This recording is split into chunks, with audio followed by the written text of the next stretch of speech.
요한복음 11장 38절에서 44절까지입니다. 제가 봉독해 오겠습니다. 이에 예수께서 다시 속으로 비통히 여기시며 무덤에 가시니 무덤이 굴이라 돌로 막았거늘 예수께서 이르시되 돌을 옮겨 놓으라 하시니 그 죽은 자의 누이 마르다가 이르되 주여 죽은 지가 나흘이 되었음에 벌써 냄새가 나나이다. 예수께서 이르시되 내 말이 내가 믿으면 하나님의 영광을 보리라 하지 아니하였느냐 하시니 돌을 옮겨 놓으니 예수께서 눈을 들어 우러러보시고 이르시되 아버지여 내 말을 들으신 것을 감사하나이다. 항상 내 말을 들으시는 줄을 내가 알았나이다. 그러나 이 말씀 하옵는 것은 둘러선 무리를 위함이니 곧 아버지께서 나를 보내신 것을 그들로 믿게 하려 함이니이다. 이 말씀을 하시고 큰 소리로 나사로야 나오라 부르시니 죽은 자가 수족을 배로 동인 채로 나오는데 그 얼굴은 수건에 쌓였더라. 예수께서 이르시되 풀어놓아 다니게 하라 하시니라. 죽은 나사로를 살리신 주님의 제목으로 오늘 말씀을 전하겠습니다. 우리는 살면서 아무 조건 없이 무조건 좋은 사람들이 있어요. 근데 예수님은 이 상간마을 베다니에 사는 병자 나사로와 그의 누이 동생을 굉장히 사랑하셨습니다. 그 나사로의 이 여동생 마리아는 향료를 죽게 붓고 머리털로 그의 발을 닦던 자입니다. 나사로의 누이들이 예수님께 사람을 보내서 오빠가 병들었다고 전하는데 예수님께서 들으시고 이 병은 죽을 병이 아니고 하나님의 영광을 위한 것이고 하나님 아들이 이로 말미암아 영광을 받을 것이라고 하십니다. 그리고 예수님이 이 말씀을 듣고 이틀을 더 지체하시다가 베다니에 오시니까 나사로가 무덤에 있은 지 이미 나흘이 되었다고 그랬어요. 그러니까 예수님이 오시니까 마르다가 주께서 여기 계셨다면 내 오라비가 죽지 않았을 것이라고 이렇게 말을 하니까 예수님이 내 오라비가 다시 살아나리라 이렇게 말을 하십니다. 그러니까 마르다가 마지막 부활 때에는 다시 살아날 줄을 압니다. 마르다는 이미 이때 부활이 있다는 것도 믿고 부활 때는 다시 살아나는 것을 믿었습니다. 근데 예수님이 나는 부활이요 생명이니 나를 믿는 자는 죽어도 살겠고 살아서 나를 믿는 자는 영원히 죽지 않느냐 내가 이것을 믿느냐 이렇게 물어보니까 주여 주는 그리스도시요 세상에 오시는 하나님의 아들이신 줄 내가 믿나이다 이렇게 하고 예수님을 그리스도시라고 고백을 하고 있습니다. 지금은 장례식장에 가도 곡하는 거 이런 거 별로 볼 수가 없는데 우리 어렸을 때만 해도 사람들이 죽으면 곡을 굉장히 했어요. 근데 이 유대 풍습하고 우리나라 풍습하고 닮은 게 굉장히 많더라고요. 그래가지고 마르다는 이제 예수님을 맞으려고 나갔는데 마리아는 집에 있었습니다. 그러니까 이제 마르다가 마리아에게 사람을 보내가지고 예수님 오셨다. 이제 그러니까 마리아가 이제 예수님을 향해서 오니까 같이 이제 있던 사람들이 같이 막 마리아를 따라가지고 예수님 계신 데까지 왔어요. 그러니까는 그 사람들은 마리아가 이제 곡하러 가는 줄 알고 따라온 거죠.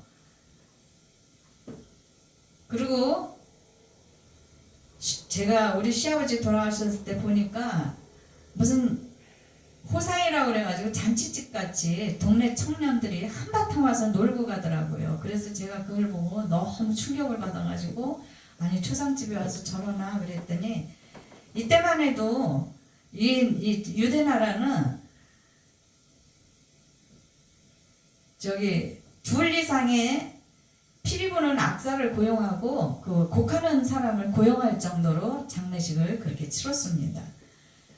그래 이제 마리아가 와서 예수님 발 앞에 엎드려서 이제 주께서 여기 계셨다면 우리 오라비가 죽지 않았을 것이라고 이제 하는 그렇게 말을 하면서 오니까 함께 온 사람들도 이제 같이 울었어요. 그러니까 예수님이 심령의 비통히 여기시고 불쌍히 여기사 이제 그를 어디 두었느냐 하시면서 예수님도 우셨다고 성경에 쓰여 있습니다.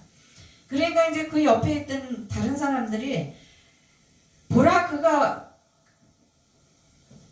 얼마나 그를 사랑하셨는가 그러면서 그중 어떤 이는 맹인의 눈을 뜨게 한 사람이 이 사람은 죽지 않게 할 수 없었더냐 이러면서 이제 비웃는 거예요. 요새는 안티라고 그래가지고 한쪽에서는 예스 그러면 한쪽에서는 노고 무조건 이렇게 두 패로 갈라지는 거 있죠. 이 당시에도 이 안티가 있었습니다. 그러면서 비아냥거리고 조롱하면서 사람을 말로 죽이는 무리들이 이 당시에도 있었습니다. 그러니까 예수님께서 비통히 여기셨다고 그랬어요. 그리고 무덤으로 가셔가지고 보니까 무덤이 이미 돌로 막아졌지요.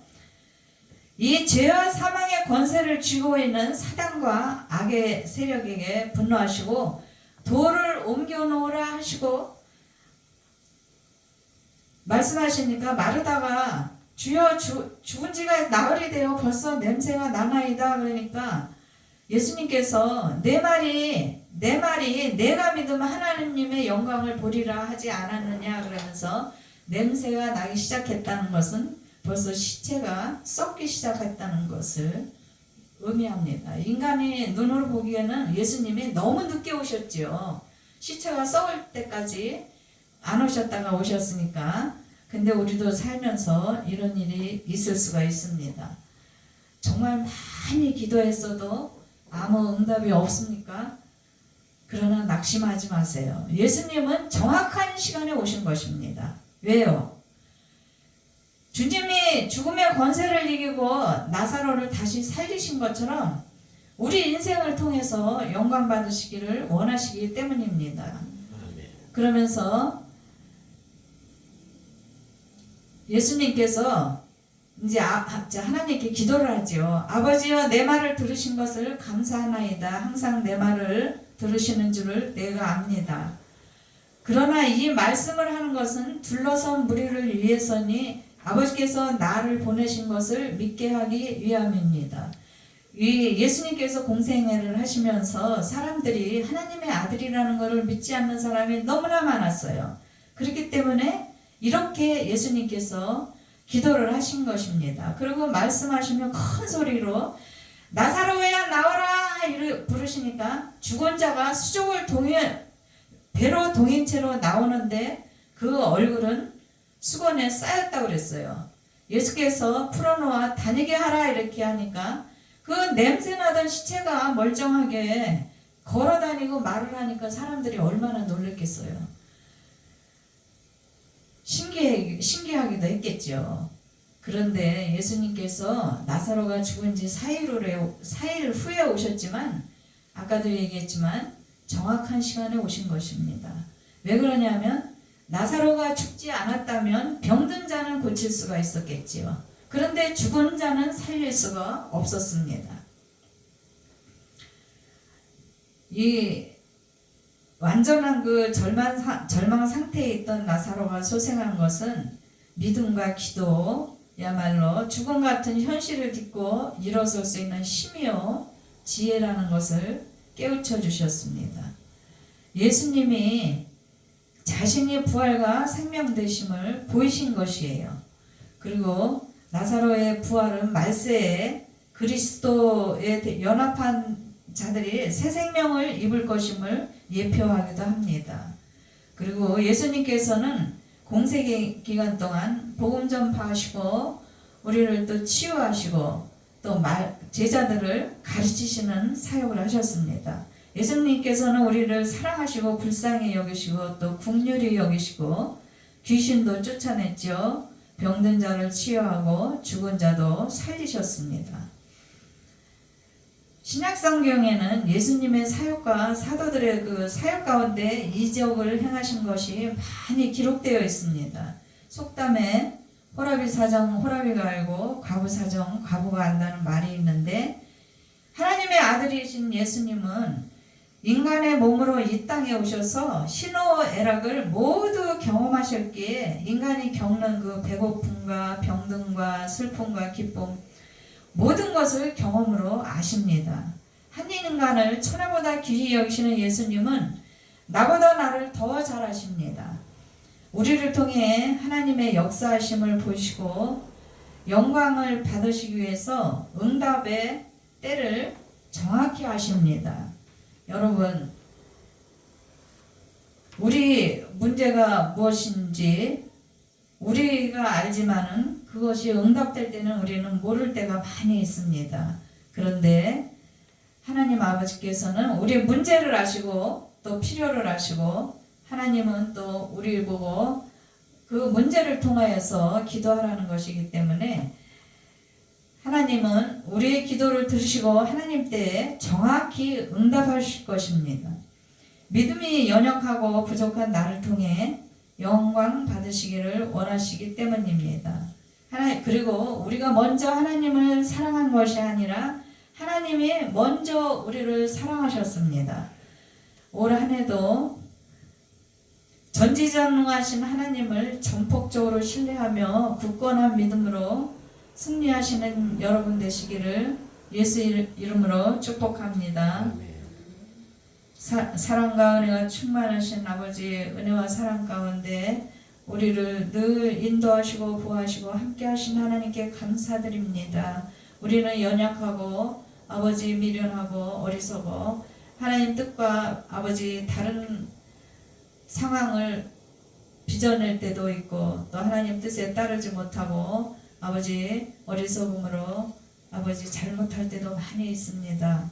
그리고 낙심할 때도 많이 있사오니 하나님 아버지께서 우리를 위로하여 주시고 아버지 지혜 주셔서 아버지 언제나 주님 주시는 지혜로 지혜롭게 이 세상을 살 수 있도록 도와주옵시며 힘과 능력을 또한 주셔서 우리가 처한 상황과 환경에 잘 감당하고 예수 이름으로 승리할 수 있도록 역사하시고 도와주시옵고 함께 하옵시기를 원하오며 모든 것 아버지께 영광 돌리게 하옵소서. 죽은 나사로를 살리신 하나님 아버지께서 우리의 아버지 주님 영을 소생시키고 또한 아버지 우리에게 아버지 큰 전지전능하신 능력이 되심을 우리 연약한 믿음이 깨달아 할 수 있도록 아버지 역사하시고 도와주시옵고 함께 하셔서 우리의 삶 속에 늘 하나님의 함께 하심을 경험으로 하는 아버지 축복을 주셔서 그것이 간증이 되어 하나님께 영광 돌릴 수 있도록